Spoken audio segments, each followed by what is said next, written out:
What if I told you the most critical part of ice fishing has nothing to do with your lure, your rod, or your electronics? What if the difference between a full bucket and going home empty-handed is decided in the first 60 seconds you step on the ice? Most guys think the noise of an ice auger is just part of the game, a necessary evil.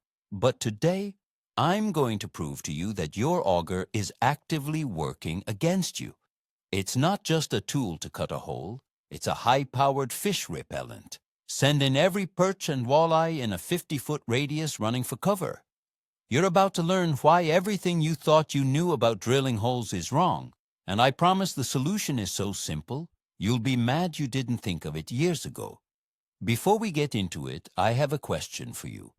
Do you think a noisy gas auger scares fish more than a modern electric one? Drop your answer in the comments right now, and let's see who's right by the end of this video. For generations, the sound of a two-stroke engine ripping through the ice at dawn has been the soundtrack of winter. It's a sound most of us associate with the excitement of the first drop. The old-timers taught us, get out there, punch your holes, and get to fishing. The noise? Fish are dumb, they'll come back. Or they can't hear it that well. Or maybe they are just curious. We've accepted this as gospel.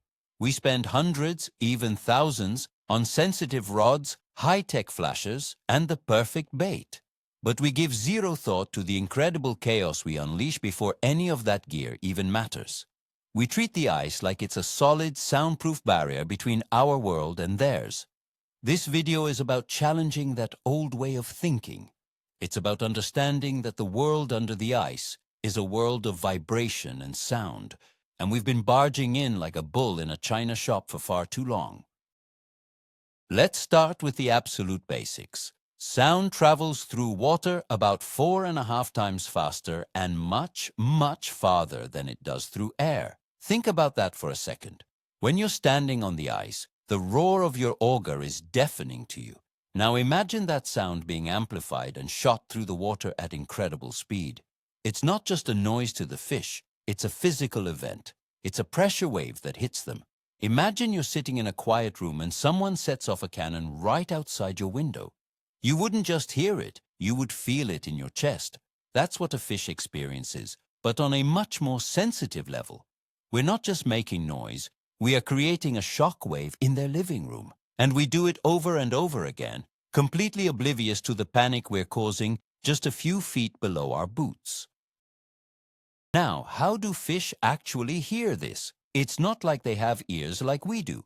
They have two systems. First, they do have inner ears that pick up sound waves, but the real secret weapon is their lateral line. Picture this. It's a series of pores running along the side of the fish's body, from its gills to its tail. These pores are connected to nerve endings that are incredibly sensitive to the tiniest changes in water pressure and vibration. It's how they hunt, how they avoid predators, and how they school. Your auger doesn't just create sound, it creates a massive amount of vibration that travels through the ice and into the water. The fish's lateral line picks this up not as a sound, but as a direct physical threat. It's like an earthquake and a rock concert happening at the same time, and it's coming straight from above.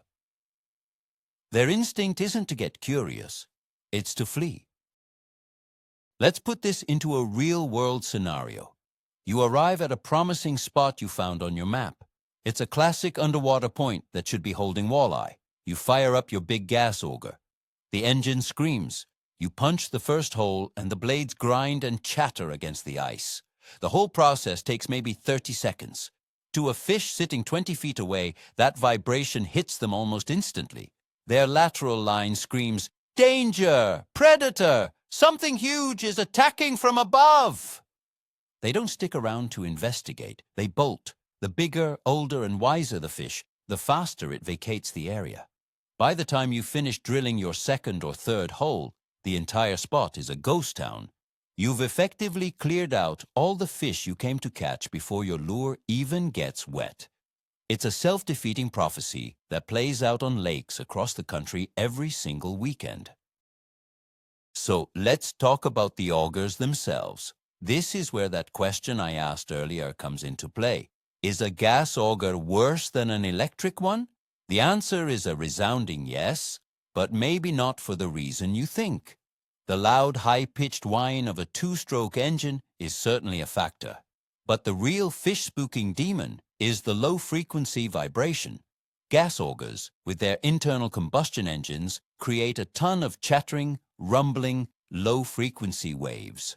These are the frequencies that travel farthest through the water and are most easily detected by a fish's lateral line. Think of it like the difference between a high-pitched whistle and the deep bass from a subwoofer. You can hear the whistle, but you feel the bass in your bones from a block away. Your gas auger is a subwoofer pointed directly at the fish. This leads us to the modern electric augers. Many anglers believe that because their electric auger is quiet, they aren't spooking fish. This is a dangerous misconception. Yes, the high-frequency motor noise is significantly less than a gas engine. You can have a conversation while your buddy is drilling, but the act of cutting ice is still a violent, noisy process. The blades are still chipping and grinding. The key difference is that electric augers tend to produce fewer of those deep, rumbling, low-frequency vibrations. They are better, without a doubt. They create a smaller fear radius around the hole, but to think they are silent to the fish is a huge mistake. They still create a significant acoustic event that will push fish away, just maybe not as far or as fast as their gas-guzzling cousins. The problem isn't completely solved by switching to electric. And what about the old-school hand auger? This is the king of stealth. The noise and vibration profile of a hand auger is dramatically lower than any power auger. The motion is smooth and continuous, not the jarring stop-and-start violence of a motor. If your only goal is to be as quiet as possible, a hand auger is the undisputed champion. However, let's be realistic. If you're fishing in 2 or 3 feet of ice, or if you need to drill 20 holes to find the fish, a hand auger is a recipe for a heart attack, not a full live well.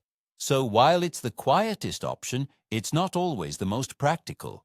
The key takeaway here is understanding the spectrum. Gas is the loudest, electric is the middle ground, and hand augers are the quietest. Your choice of tool has a direct impact on the fish. We can talk theory all day, but what does this actually look like? Let's imagine we have an underwater camera down there. It's a calm morning and a school of crappies is suspended 10 feet below the ice. They're just milling around, comfortable. Now, watch what happens when a fisherman starts a gas auger directly overhead. The moment the blades touch the ice, the entire school panics. It's an explosion of movement. They don't just swim away. They scatter in every direction, disappearing from view in a matter of seconds. The peaceful scene becomes a chaotic evacuation. They are reacting to a perceived mortal threat. This isn't a subtle shift in behavior.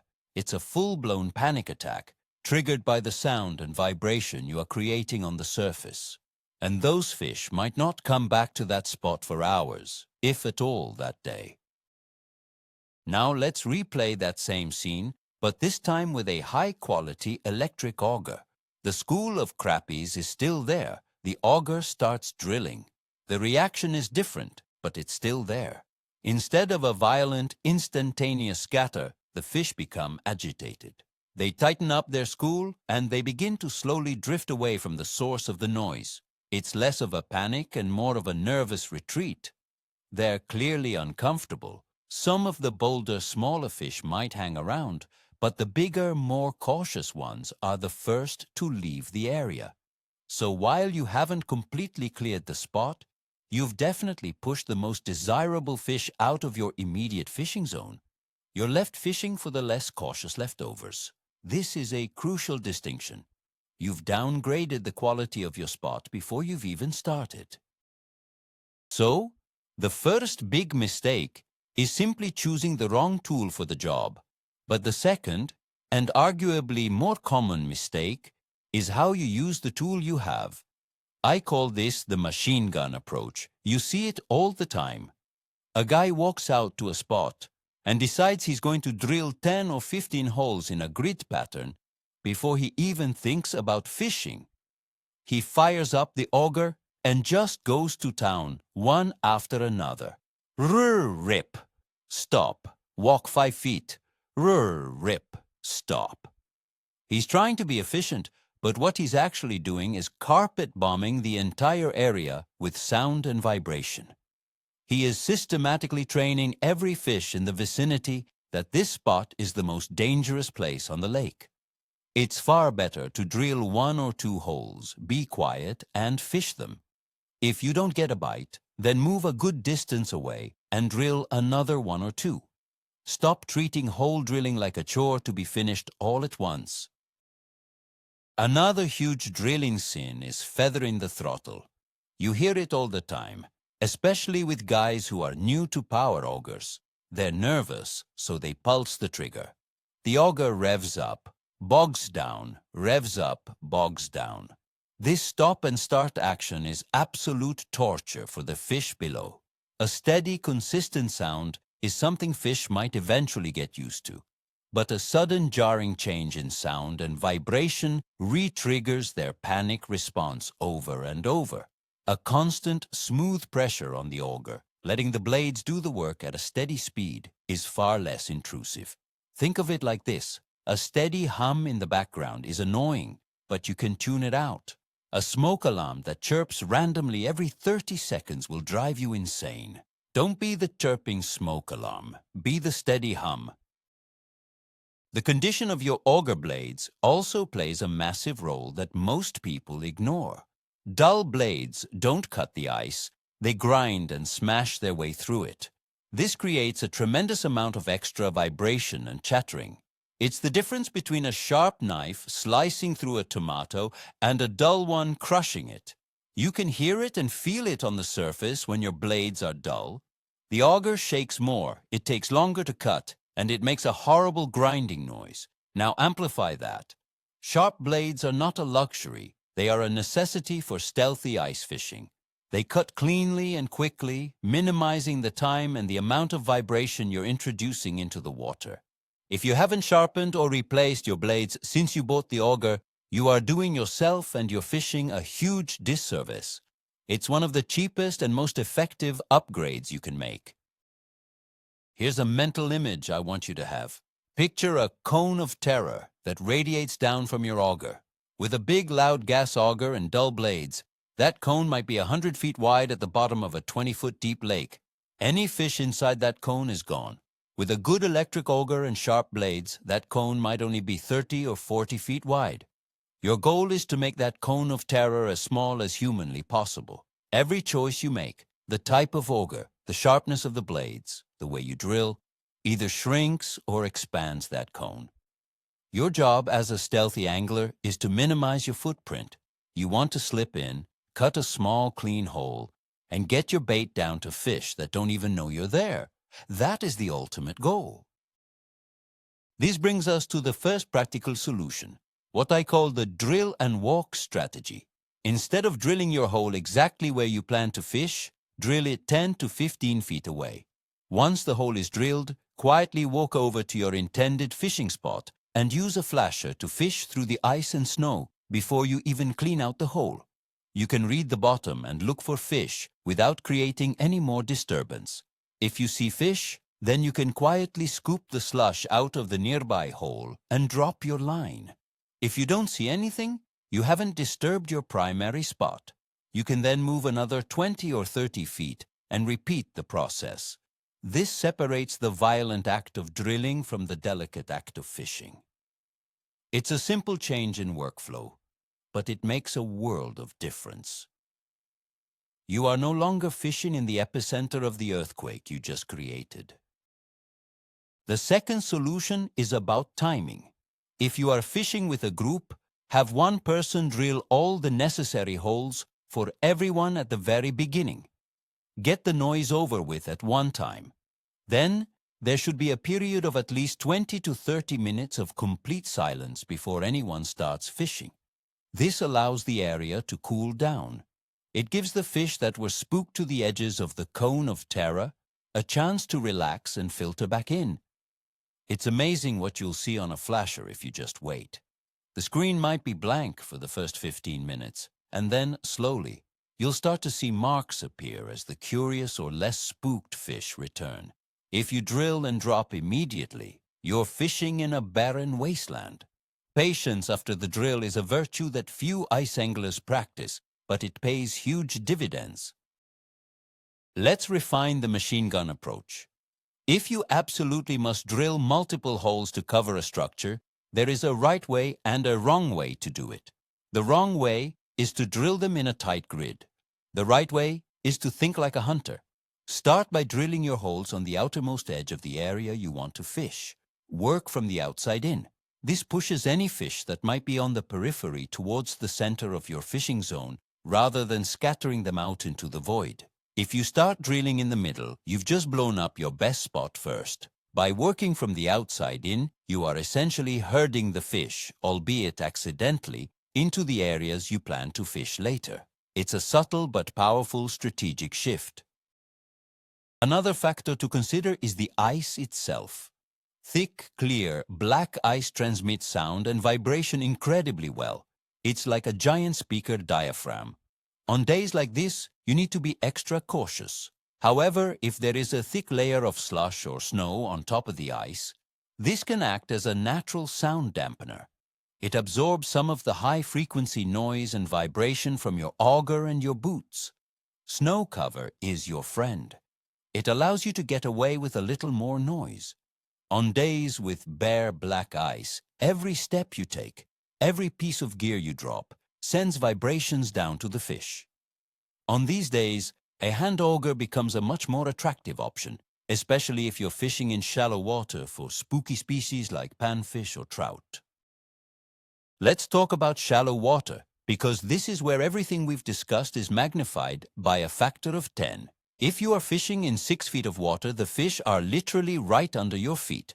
There is no buffer. The noise and vibration from your auger is not just an annoyance. It's a direct, overwhelming assault. In shallow water, a power auger is often a guarantee that you will catch nothing. This is the time to use a hand auger or even an ice chisel if the ice is thin enough. If you must use a power auger in the shallows, you absolutely have to use the drill and walk method. Drilling your hole a significant distance away and fishing back towards the spot you think the fish are holding. Finesse and stealth are not optional in shallow water. They are the only path to success. Here is a pro-level tip for the truly dedicated. When you are about to break through the bottom of the ice, ease up on the pressure. The moment the auger breaks through, it can cause a huge surge of water and a loud pop that echoes through the water column. By slowing down and letting the auger's weight finish the cut, you can create a much cleaner, quieter breakthrough. Additionally, don't let the auger drop down into the water after it cuts through. Immediately lift it out of the hole. This prevents the spinning blades from churning the water like a blender, which is just another unnatural and alarming sound for the fish. It's a small detail, but a dozen of these small details are what separate the 10% of anglers who catch 90% of the fish. Think about the sounds that are natural under the ice, the groaning and cracking of the ice itself as it expands and contracts. Fish are used to this. They live with it. What is not natural is the rhythmic high-frequency scream of a small engine or the grinding chatter of steel on ice, followed by a sudden, violent intrusion into their world. Our goal is to minimize the unnatural sounds and vibrations. This means walking softly, not dropping your gear on the ice, drilling smoothly and efficiently, using the quietest tool you can for the conditions, and most importantly, giving the spot time to recover after you drill. You have to shift your mindset from a construction worker building a site to a sniper setting up a position. Stealth is your primary weapon. To put it all together, let's create the perfect drilling scenario. You arrive at your spot, which has a nice layer of snow cover. You're using a modern electric auger with brand new razor-sharp blades. You decide to fish a small rock pile in 15 feet of water. Instead of drilling right on top of it, you stop a good 20 feet away. You drill one single, smooth hole, easing up at the end for a quiet breakthrough. You lift the auger out immediately. You then walk quietly over the rock pile, using your flasher to check for fish. You see marks. Perfect. You walk back to your hole, quietly clear the slush, and drop your transducer and lure. You are now presenting your bait to fish that are completely unaware of your presence. This is the difference between hoping fish will show up and actively fishing for the ones that are already there. So, let's bring it all home. We've established that sound travels incredibly well in water and that fish feel the vibration of your auger as a direct threat through their lateral line. We've proven that the "it doesn't matter" school of thought is completely fundamentally wrong. The biggest takeaway, the real aha moment here, isn't that you need to spend $1,000 on the latest and greatest silent auger. It's that your technique matters more than your technology. A guy with a 30-year-old gas auger used intelligently, drilling away from his spot and giving it time to cool down, will outfish the guy who uses a brand new electric auger like a jackhammer right on top of the fish every single time. This knowledge fundamentally changes how you should approach a piece of structure. You are no longer just a fisherman, you are a hunter, and the first rule of hunting is to not alert your prey. Thank you so much for watching all the way to the end. If this gave you a new perspective on ice fishing, do me a favor and hit that like button and subscribe for more content that challenges the old way of doing things. Now for the final question. Based on what you've learned today, what is the single biggest drilling mistake you realize you've been making for years? Let's talk strategy and share some stories in the comments below. Stay stealthy out there.